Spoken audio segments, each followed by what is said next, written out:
So first, let me just address a question that is on everybody's mind at home tonight. Who the heck is this skinny guy with a funny last name, and what the heck is he doing in the middle of this debate stage? I'll tell you, I'm not a politician, Brett. You're right about that. I'm an entrepreneur. My parents came to this country with no money 40 years ago. I have gone on to found multi-billion-dollar companies. That, of course, Vivek Ramaswamy gaining ground after the first GOP debate.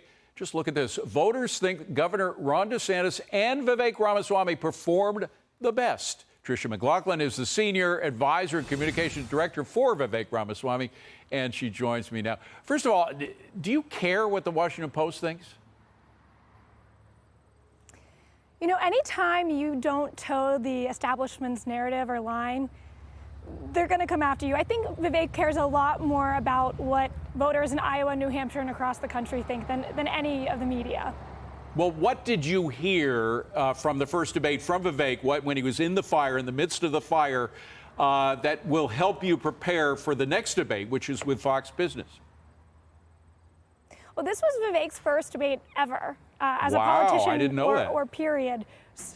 It was. He didn't do mock trial in high school, so maybe he had a little practice 20, 25 years ago, but that was about it. So, you know, Vivek took a lot of arrows from establishment candidates, but he held his own. He introduced himself to the American people. I don't know if you saw in that same Washington Post story, it showed that more than 40% of Americans didn't know who Vivek Ramaswamy was when he took the center stage on Wednesday night. So we were very proud. He introduced himself. I think it shows that he's a direct threat to the establishment, the way Nikki Haley, Mike Pence, Chris Christie were coming after him. But we're going to be even more prepared for next time. I think we're really looking forward to laying out his foreign policy vision and domestic policy vision for the American people, now that they have an idea who he is and maybe are able to say his name. Well, it wasn't all positive. We had the Wall Street Journal editorial today that talked about the Ramaswamy doctrine. They weren't too pleased with it. They say, quote, his venture into foreign policy may be bold, but it's also glib and reckless. It will not help him get to the White House. I assume you don't agree with that, but are you addressing it, the fact that perhaps he didn't talk enough about what his plans were and how they would work out in reality? Yeah, I think Vivek has offered unprecedented specifics when it comes to foreign policy. And like I said, if you don't toe the establishment's line, to some degree, they are going to come after you. And Vivek really has offered specificity when it comes to Taiwan. He's the only candidate on that stage who said he would defend Taiwan in the face of China. He did say until 2028, when we have semiconductor independence, then we would reach a new calculus. That is putting America first. Right now, the line, David, as you know, is that we would offer strategic ambiguity.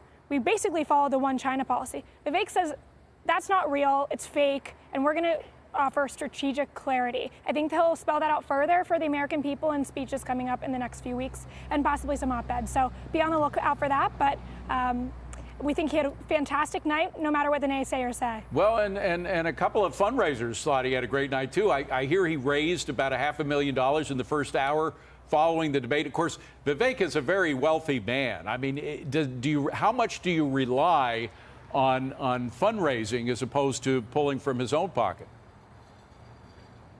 We are definitely looking more at the small dollar donations. So yesterday we had a record day. In just 24 hours, we made $625,000, a record for us. And that average donation, David, was just $25. So that's showing a movement. We're not actually dependent necessarily on the money, but it's the principle. These people are hearing what Vivek stands for. They're liking the message and they're coming his way. All right. Tricia, best of luck to you. Stay safe on the campaign trail. Good to see you. Appreciate you coming in. And make sure to tune in for the second Republican debate, September 27th.